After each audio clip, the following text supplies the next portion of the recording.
Sunny day for this, too. We really say thank you for the work you're doing. Yes,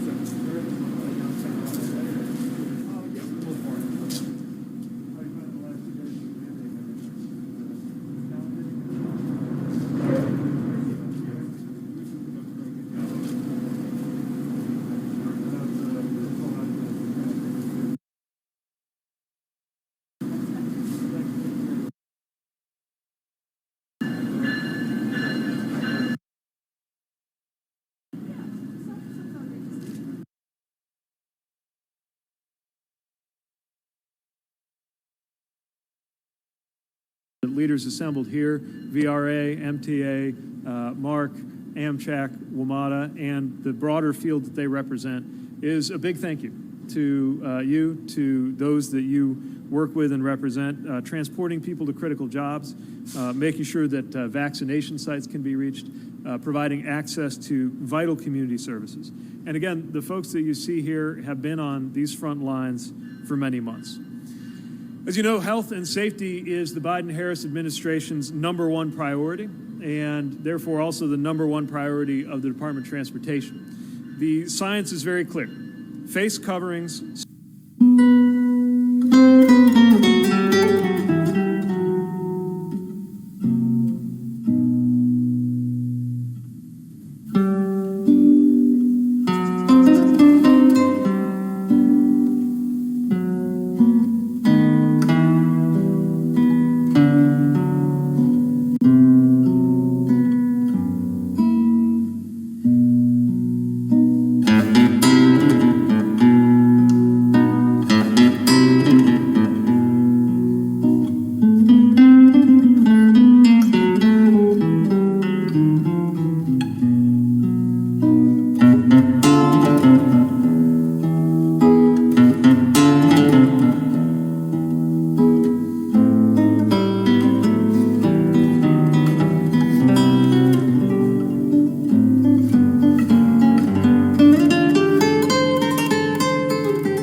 back now to our coverage of former President Trump's historic second impeachment trial.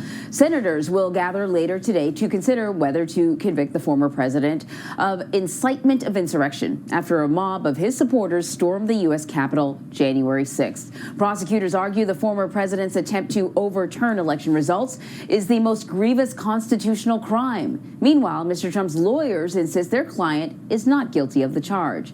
So for more insight on this, let's bring in CBS News legal contributor Rebecca Roiphe. Rebecca, thank you so much for joining us. So we know that the first day today, what we're going to hear is an argument about the constitutionality of the entire process, not about even whether what the president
And under that oath, the President of the United States is forbidden to commit high crimes and misdemeanors against the people.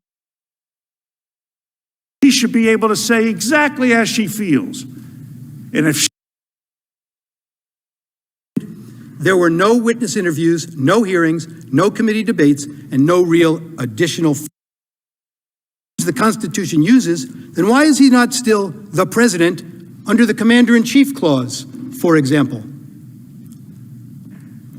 They are joined by Professor Alan Dershowitz and University of Chicago Professor Richard Epstein in their focus and conclusion. They point out the dangers of an approach that deviates from a focus on the text, if there is no temporal limitation. That's what they've suggested to you. Remember, you can go back in time and impeach any civil officer who ever served for anything that occurred during the course of their service, time immemorial. With the House manager's position, the concept necessarily includes all former executive officers and judges, including perhaps the impeachment now of Jimmy Carter for his handling of the Iran hostage scandal, as one example. That flows logically from their argument, without any hesitation. Further, they ask, why not then countenance a broad reading of other terms? When I say they ask, I mean these experts who've opined on this. Why not then countenance a broad reading of other terms, such as terms like high crimes and misdemeanors, however broadly construed, that's what they've suggested, are intended to be exclusively the only kind of conduct impeach any civil officer who ever served for anything that occurred during the course of their service, time immemorial. With the House manager's position, the concept necessarily includes all former executive officers and judges, including perhaps the impeachment now of Jimmy Carter for his handling of the Iran hostage scandal, as one example. That flows logically from their argument, without any hesitation. Further, they ask, why not then countenance a broad reading of other terms? When I say they ask, I mean these experts who've opined on this. Why not then countenance a broad reading of other terms, such as terms like high crimes and misdemeanors, however broadly construed, are intended to be exclusively the only kind of conduct intended as impeachable. They conclude, these experts, that by writing that a non-textual impeachment power would undermine the Constitution's effort to make the president independent of Congress, a central goal of the Founding Fathers. The authors convincingly argue for textual analysis over non-textual analysis, over non-textual reliance on a presentation of history, suggesting that if one's presentation of history were to control, it would expressly permit conduct contrary to the express language, leading to clearly unintended results.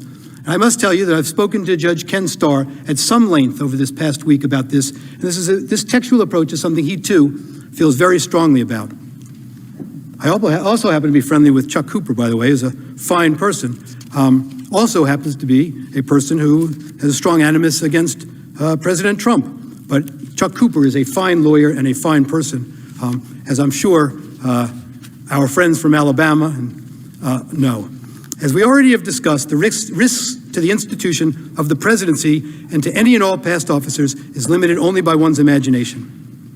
The weakness of the House manager's case is further demonstrated by their reliance on the unproven assertion that if President Trump is not impeached, future officers who are impeached will evade removal by resigning, either before impeachment or Senate trial.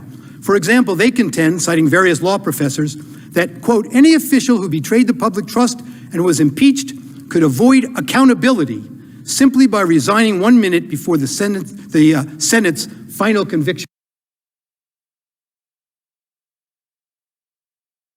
Et c'est bien en battant l'appel, s'il lui convient de refuser. Rien n'y fait maintenant souffrir, le parle bien, l'autre c'était. C'est l'autre que je préfère, il n'a rien dit, mais il me plaît.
Il n'a jamais connu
1 year ago, Wuhan was in the first tight grip of the pandemic.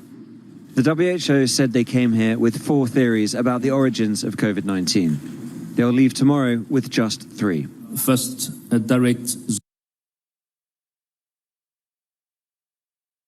zoonotic spillover, that is a direct transmission from an animal. Our initial findings suggest that the introduction through an intermediary host species is the most likely pathways. Connected to this hypothesis is also the one including the possibility of transmission through the trade of frozen cold chain products. However, the findings suggest that the laboratory incident hypothesis is extremely unlikely. Of the 4 hypotheses, the only one you decisively rejected was the laboratory incident. Can you explain the evidence or the reasoning for discarding that hypothesis? Nowhere previously was this particular virus researched or identified or known.